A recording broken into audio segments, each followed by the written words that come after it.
In this video, I'm going to go over all of my Rainbow Six Siege settings. I'm going to explain why I run specific settings, why I don't. Um, yeah, I'm going to show you every single setting I run. If I don't explain it, it's just because it's kind of like a no-brainer why I don't run it. I'm only going to go over the ones specifically that I think need an explanation. And yeah, this is my complete, full updated settings.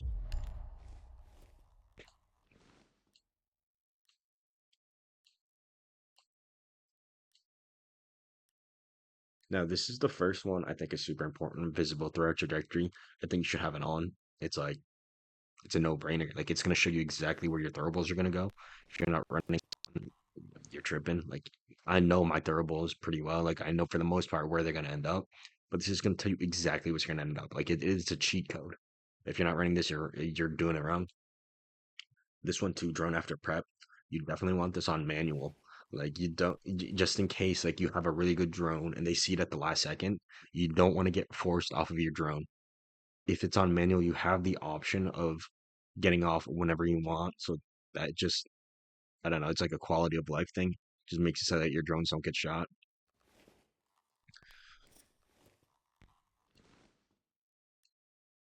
I think the simplified compass is a huge game changer as well. It takes up a lot less of your screen, and a whole bunch of my HUD settings are all about clearing up visual clutter.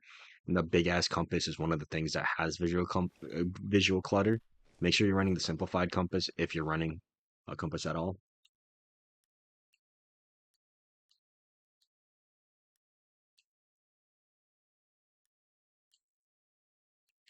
Yeah, so this elimination marker, it just shows where my teammates died on the compass.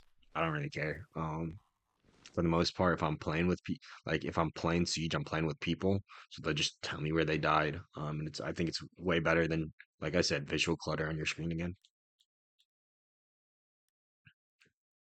Same idea. I load out inputs, like I know what buttons my equipment is attached to. I don't need to see it. Now, this is one of the things that I don't see a lot of people doing, but I personally think is really important is turning your health off. And the reason for that is I don't need to be told that I'm weak or that I'm one shot. It's just gonna like mess with my mental. Like I'm not gonna play with confidence. I'm gonna play scared because I'm weak.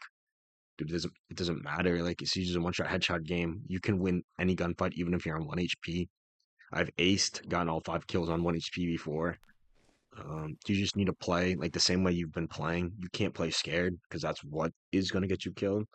I think health is, I don't think it's bad to look at, but there's really no need to run it because, I mean, if worse comes to worse and you really truly have no idea how weak you are, you can look at the top of your screen and your operator will have a health bar up there too.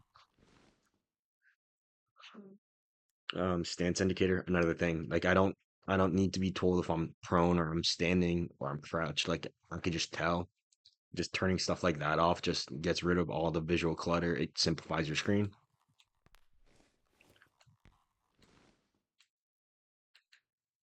Action reminders. I think it's really important you put it on icons only because what's it called? You don't need to read it, right? Like you know you can repel in on the window. You know you can go upside down and repel on the window. It's just like I don't know. It's like a bunch of basic things, stuff like that. Like I said, the whole idea of my HUD settings are to clear up visual clutter. This helps with that. Mm, I turn this off because I hate it when it's telling me, "Oh, hey, you can get off your drone," or "Oh, hey," like all this stuff. Like I don't know, I don't constantly need pop-ups reminding me. It just gets annoying, so I turned it off. It's not a big deal though. Separated reticle. This is like the dot in the center of your screen. Some people leave it off. I think it's really bad. If you play with it on, it's just gonna help your centering. In other words, like if you're like clearing a doorway, it's gonna help knowing where your scope's gonna be. Like that dot is the same spot your scope is gonna be. So it's just like I don't know. It makes the transition from on ADS to ADS much smoother, much cleaner. Make sure you have all your grenade indicators, your threat indicators, your hit indicators. That is extra information that you need. It's pointless to play without it.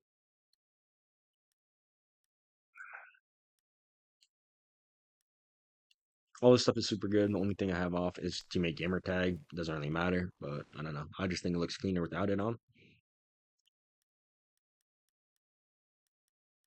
All right. So in match information, the only one I have off is score updates, and that's like you get a kill. It says like plus 100, and then on the right side it says like enemy killed or whatever.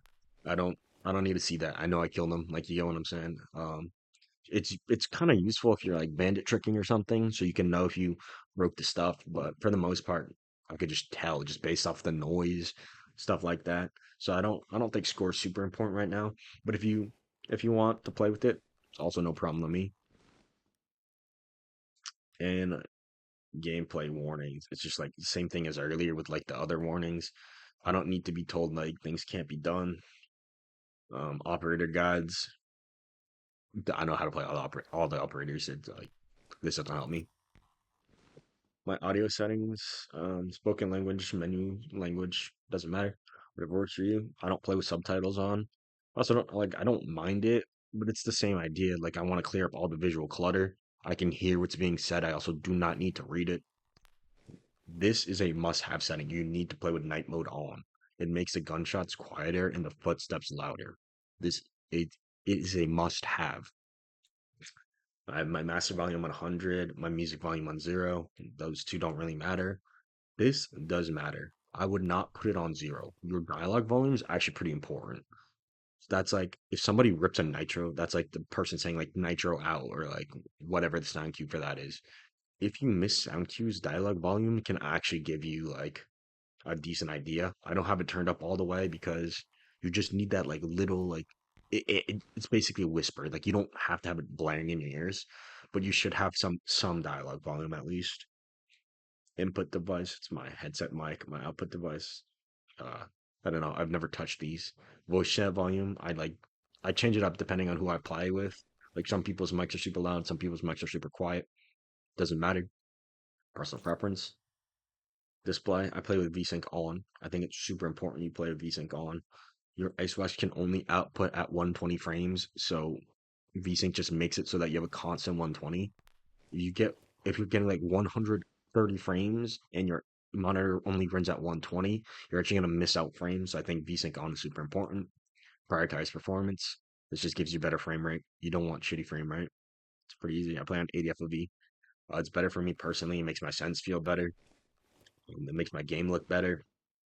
You can play on 90 if you want. I don't think there's a huge advantage to it, but I'd say try to keep your FOV between. You could go down to 75, I guess, but 75 and 90, somewhere in that range. Once again, this is personal preference. I just like 95. It looks clean. Same for menu. It just 95 looks the cleanest to me.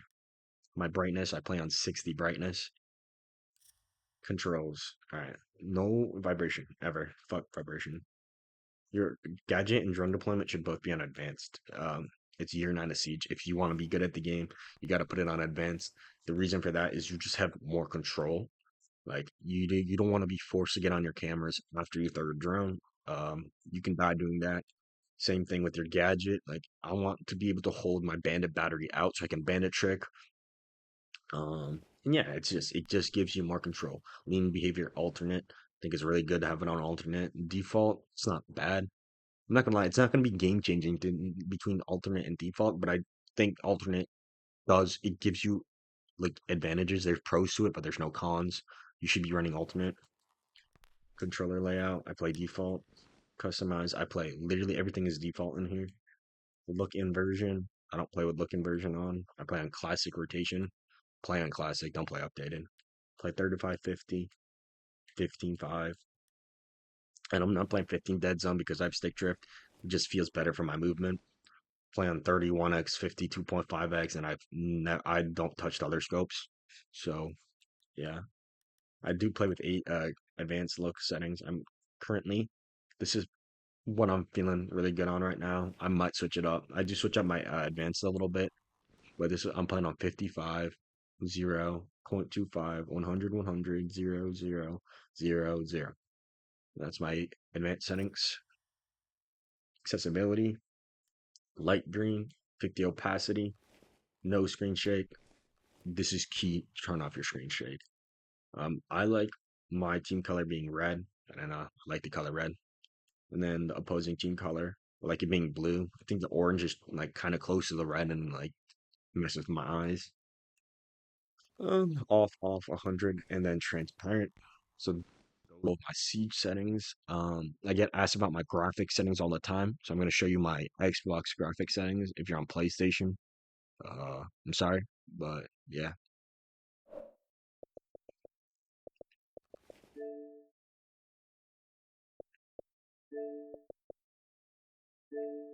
All right, so in this one we have our in video fidelity overscan. We have 24 bits per pixel, or 8 bits on PC RGB.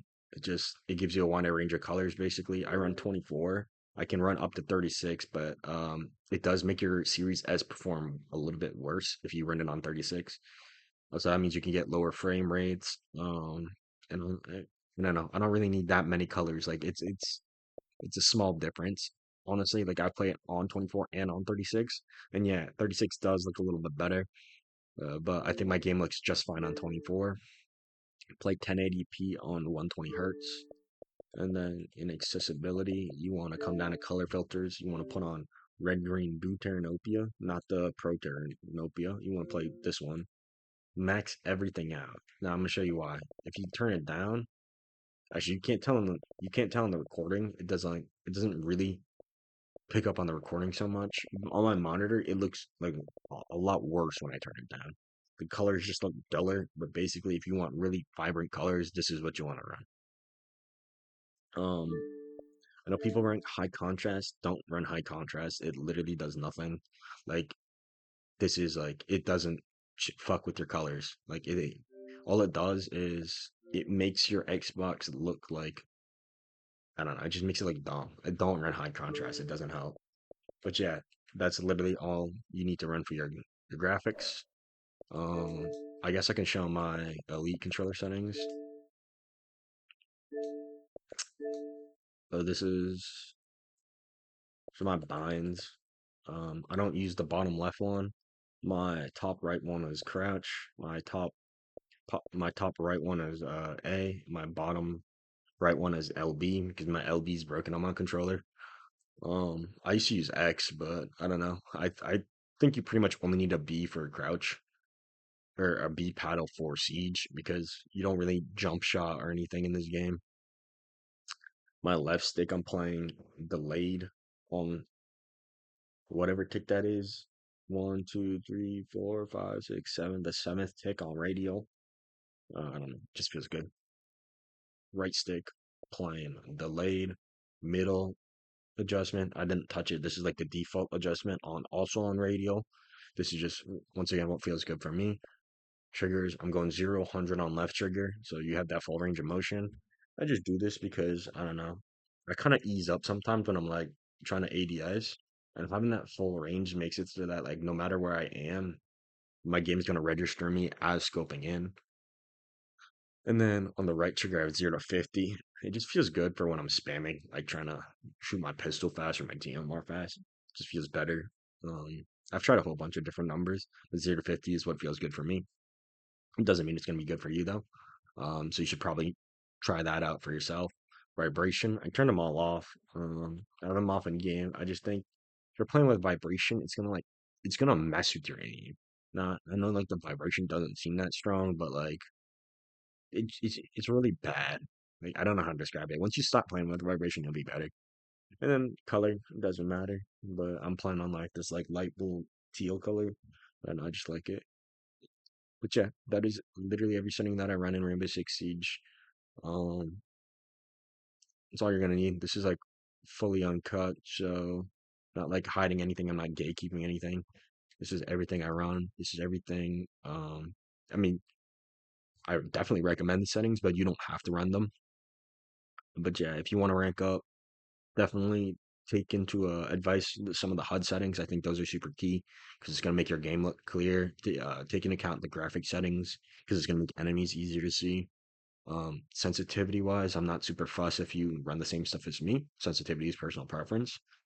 But if you want an in-depth sensitivity guide, I've got those up on my channel. I've explained like the elite controller settings, like what's best to run, what's not best to run, whole bunch of stuff.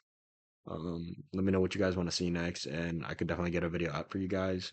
I'm grinding this month. I'm gonna try to post a video every single day, and I'm gonna try to post actually like constructive, positive videos. So I filmed a bunch of videos and I watched them back. I'm like, this is dumb. Like, I don't know, I'm just kind of yapping. But if I'm trying to post constructive actual videos, so just let me know what you want to see, and I'll get a video out to you guys. Thank you guys so much for watching.